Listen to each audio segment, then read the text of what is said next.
Okay, gang, here we go. So we're starting with a problem here. It's two-dimensional. It's a projectile, which means we have a body that is launched into the air, a cannonball from a cannon. It's going to come off at an angle, so it initially has velocity that is horizontal and initially has velocity that is vertical. It has Vx and Vy. And when you put a vertical and horizontal vector for velocity together, you get a diagonal vector, right? But they're just giving us that diagonal vector. And so we're going to have to break that down into x and y, is what's going to happen in this problem. And so we have 15 meters per second is that vector, that first vector we drew, and it's 59 degrees above the horizontal. So in here we have, this is what I'm marking in blue as the path that the cannonball will travel on until it gets to its max height, and then it later hits the ground later on. Okay? And I'm just kind of drawing the ground in here. Okay, but the distance from where the cannon ball is fired to where it lands, that's going to be a horizontal distance. That is going to, we're going to call that dx, and that's what we're being asked for. What's the horizontal distance it travels? How many meters along the x does it change? It ultimately changes position by only along the x, right? It goes up and down, and so the up and down, it comes back down. So ultimately, it only displaces. Its displacement is dx when you think about it. But that's the first question, and so I write that in red. That's the target. That's what we're looking for, and that's in meters, which I guess that's kind of obvious. But, it's always nice to state that distance x in meters. And we're going to define also what's up and down and left and right as far as what's plus and what's minus. So positive is going to be to the right, and negative is going to be to the left. Positive is also going to be on the y-axis now. Positive is going to be up, and negative will be down. So if you fall down, it's negative. And if you go to the left, it's negative. Okay, so we've drawn our pictures and we're starting to list our givens. So we have our t-chart. This is a 2D problem. So we have our x and y columns, and we have dat, VOV, right? So we have distances, acceleration, time, which is identical on both axes once again. And then we have our initial velocities, original velocity, and final velocity. So hopefully you'll hear everything that I'm saying as we're going along, and you won't hear any background chatter here in my holly. But I have other residents. I have my pets and my kids. But getting back to the problem, of course, we have our givens, and we're going to look at this vector, this diagonal vector. We're going to break it down into two parts, okay? Because that initial velocity, which is diagonal, and is 15 meters per second, we should write in our givens. At least we have it in the picture. But we're going to break that down in terms of how much horizontal velocity is in that 15 meters per second, which is 59 degrees above horizontal. So, the horizontal vector Vx plus the vertical vector Vy, when you add them tail to tip, right, that blue vector plus that gold vector that we're going to draw right here, blue plus gold equals the black vector. That's the sum. The sum is 15, and it's composed of other parts. Okay? In order, we look at that, we see it's a right triangle too. So with that right triangle will have, and don't worry about that, I'm kind of just getting my text box in there, so it's going to get a little glitchy. But that triangle is a right triangle, and it's going to have a 59-degree angle on one side, and a right triangle has a right angle as well. We're going to use the principles of SOHCAHTOA. Sine is opposite over hypotenuse, cosine is adjacent over hypotenuse, and tangent is opposite over adjacent. If I'm going pretty quickly here, then feel free to pause, but a lot of different ideas. See, this is step 3, right? What kind of principles are we using? So many principles and ideas and equations are being used. It's a complicated step. It's a long step in this problem, okay? But yes, at 59 degrees, that's the launch angle above the horizontal, which you see that in the top portion of the picture too, and it's a right triangle there. Okay, so I think, yep, let's move on. We're going to label it. So I labeled V, VOY is V original, velocity in the Y, and V original on the X. If we use SOHCAHTOA, right, cosine is adjacent over hypotenuse, so that would be VOX over hypotenuse, which is 15, and sine of theta is VOY. That's opposite VOY over hypotenuse, or 15. So that's set up correctly using sine and cosine definitions. And then if you solve for Vox and Voy, then you get a couple equations straight out. Now, I don't mind what I was doing there. That was based on some errors. Now, I'm not showing you how to use the calculator, the scientific calculator here, but you want to make sure it's set to degrees and not radians in your mode. Okay, that's very important. And I think that's probably what I'm doing right about here. You see there's no action. I'm fuddling around with my calculator. So I might make a different live video with a real camera about how to use the calculator if we're unfamiliar, or we'll do that live in class. But yeah, 15 times the sine of 59 degrees, not 59 radians. Okay, it's going to give us about 12.9 meters per second. But I think if you look at the sig figs, that 12.9 should round to 13. So later on, we're going to round that to 13. And if we do the cosine version of it, it should be Vox, or the horizontal blue vector, is going to be equal to 15 cosine of 59 degrees. And so when you calculate that out, that comes out to different, because it's cosine. So that should be 7.7 meters per second, I think, about it. And then I'm going to make sure both of my things are 2 sig figs, so I'm going to change that 12.9 here in a bit. Okay? So sorry I didn't really show you the calculator, but if you know how to use a calculator, then you should be following along okay. So yeah, that should be 7.7. So I'm getting that sorted out. Now we can pop those values back into our table at the top, our t-chart, the x and y, which is what I'm going to do next. And I think I'm messing around with my text boxes. I mean, it'd be nice. I think I'm going to use my the ladybug a little later and just use a pen and paper to capture video. It might actually be more efficient here. But right now we're doing things on Microsoft Word. I'm kind of going through every single box, right? dx is what we're looking for, so I made that in red. Acceleration in the x, if you assume no air resistance, or there's nothing that's while it's in midair, it's releasing jet fuel or something, right?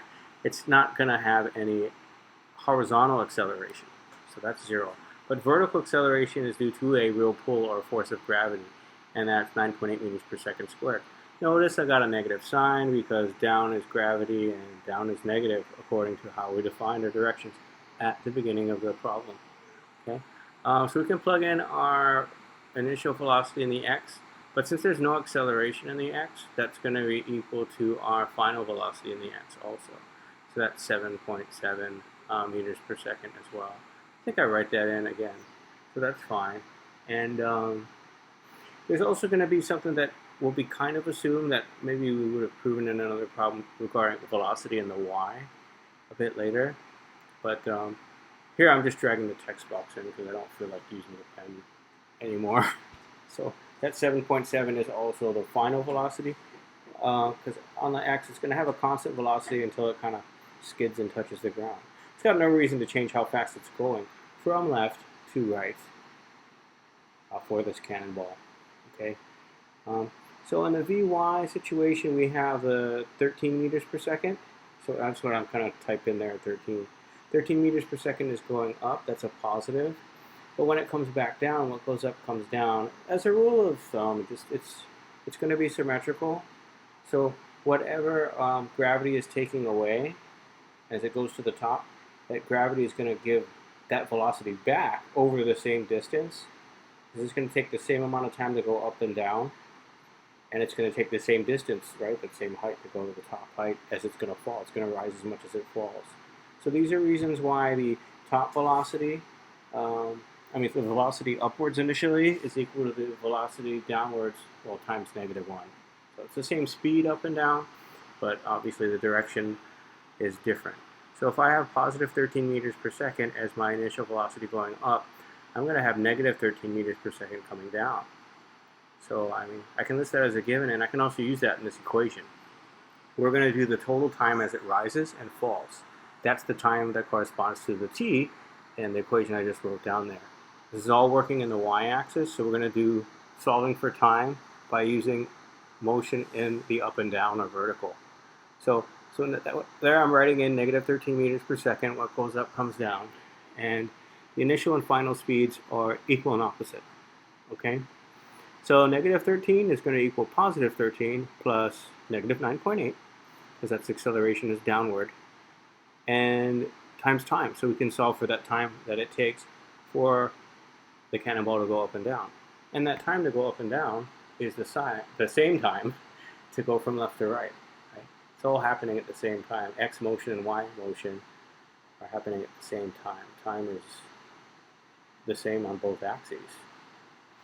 All that motion is happening at the same time. So here we're just doing the math here. Negative 26 divided by negative 9.8 should give us about what, I think it was 2.7. You guys could be working along here with your calculator as well. And that 2.7 will go in for the y, that little box next to the t on the y, but it's also the same time on the x.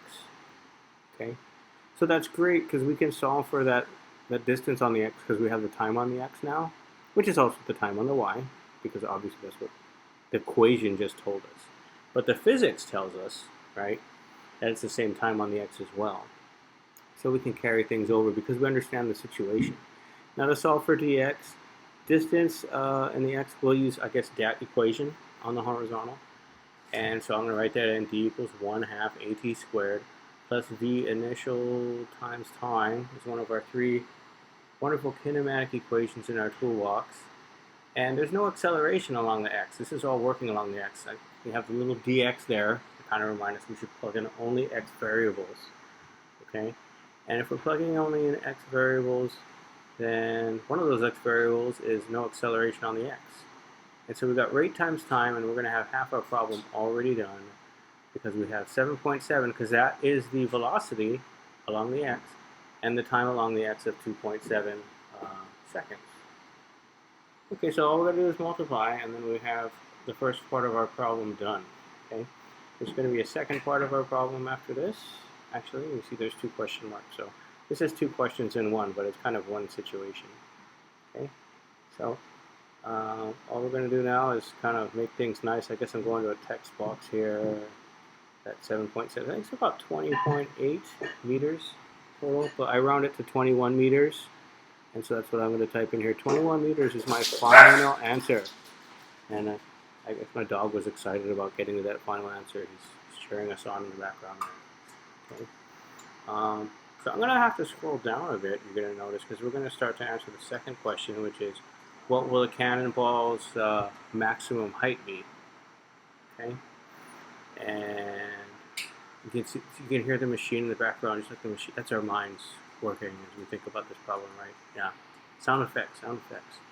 Okay, so to get that maximum height, though, there's a couple things that we can learn and think about when we think about working in the y. That maximum height is actually the height when it reaches its peak, right? We're going to solve for that next. We got our 21 meters here. It's just taking me forever to write it in. But that maximum height corresponds to the time it takes to get halfway over. So that's half the time it takes to get over. And also the speeds that we have, the horizontal speed is 7.7 meters per second the whole time. That's always the same. And the speed in the vertical is always changing though. So what is the velocity at the top of that arc, right? See if you can figure that out before I tell you. Okay. Right now I'm typing in things about the time, what the time is equal to. So I kind of indicate that it would be 2.7 seconds divided by 2, so like 1.35 seconds, I guess. That would be the time it takes for the cannonball to get halfway over and also to get to the top of its arc on its parabolic path. It would be 1.35 seconds. So you could use that and use maybe that equation or that equation with that. But I'm going to use an equation where things are actually quicker. I think I'm going to use that equation in the y. And so we're going to scroll down and do that in a second. And we'll relist our givens just to make that work because we can't see our table. Also with that table, we're going to redefine like some of our velocities. So that's going to be a bit different. Okay. And I'm drawing in here the dy max. So that's defined as the maximum height that we're going to get to. I'm going to pull over this this answer for the horizontal. They call it range as well. Range is dx. There's a name for that, how far a projectile goes kind of down range, so they call that range down. That 21 meters is the range, or the distance in the x that it traveled. So dy max, I'm just drawing that in real nice. That's what we're solving for. That's our second part. Okay, I didn't really draw that in red, but that is our target for, I guess, problem part B, we'll call it. Okay, so now we're going to work in the y. We have a lot of things solved already, but we just got to make sure we define our variables correctly according to the physics we're doing. So you have to think about the physics. You can't just blindly plug in numbers willy-nilly. You think about what target you're asking for, and you think about what equation is appropriate, and also what variable, what values, what givens are appropriate, okay, for the situation you're dealing with. So this is the halfway point, or the maximum height point. So what's appropriate here? Well, acceleration due to gravity is not going to change. That's going to be fine. And distance is something we're solving for, so like we're not too worried about that. But initial speed, we have to think about. The initial speed is, okay, we're starting from the launch. And so that vertical speed is still upwards at 13 meters per second. We already found that, did all our triangle math for that. As far as the velocity at the top, which we're going to consider our final speed, right? This we want to wind up there. That's our final point at the top, and we're going to find that distance or that coordinate position at the top. So our final velocity is the velocity at the top, and it stops when it's at the top, right? Because the velocity slows down, stops, and comes back the other way. So the top velocity is 0. It takes a pause in vertical speed. The acceleration is still 9.8 meters per second squared going down, so that given is fine. And voila, once we plug everything in, we can solve for the distance d, which will be our dy, or that maximum height. Everything should work out because the variables correspond to that coordinate of space and time, even though t is not in this equation. We don't have to worry about it. So yeah, 13 squared for the positive initial velocity gets plugged in, to negative 9.8 meters per second squared for the acceleration, and then solve for distance d. So we're just about done here. We'll show you some of the algebra. So is that 13 squared? So that's 169. That goes on the left side of the equation. So negative 169 will equal negative 19.6, and then you divide that out, and you'll get a distance. Okay, and so that distance is 8.6, 8.7 meters, I believe. So that's about how high it goes. It's pretty reasonable. It's pretty tall. That's a cannonball. Now we're also going to run a simulation after this, and that simulation will work according to the same physics. So all the numbers we solve for, we should see as measured in the simulation, which I will show you in a second here. But here we're just saying dy max, hooray, is going to be about 8.6 meters. No problem. I like to run the physics. This is a way to kind of do that last step, other than having the final answer with the correct units. We want to check if it's reasonable. This is a fun way to check if it's reasonable, or rather run a simulation that's supposed to be like real life with no air resistance and everything. And so this one here, yeah, this one here is a good simulation, and we're going to give an initial velocity of 15 meters per second and a launch angle of 59 degrees. Okay? And so that should work out. Everything will simulate a launch of a cannonball. The yellow ball will represent the cannonball. We got negative 9.8 up there, notice, for the acceleration due to gravity. So all the conditions are like the same givens we got. And that's how it would launch. Look how a nice parabola. Look, it's a little over than 21 meters along the x-axis. And it's a little less than 9 meters on the y-axis for the maximum height. It's about 8.6 meters for the maximum height. So that worked out. And that shows you that our answer was reasonable, right? 8.6 meters tall, as you saw in the simulation just there, and also about 21 meters along the x. So we should always box our answers. That's the main part, the maximum height. And our maximum distance across was almost 21 meters, about 21 meters. So good job. And hard example there, huh? It went on for a while, but good job, everybody.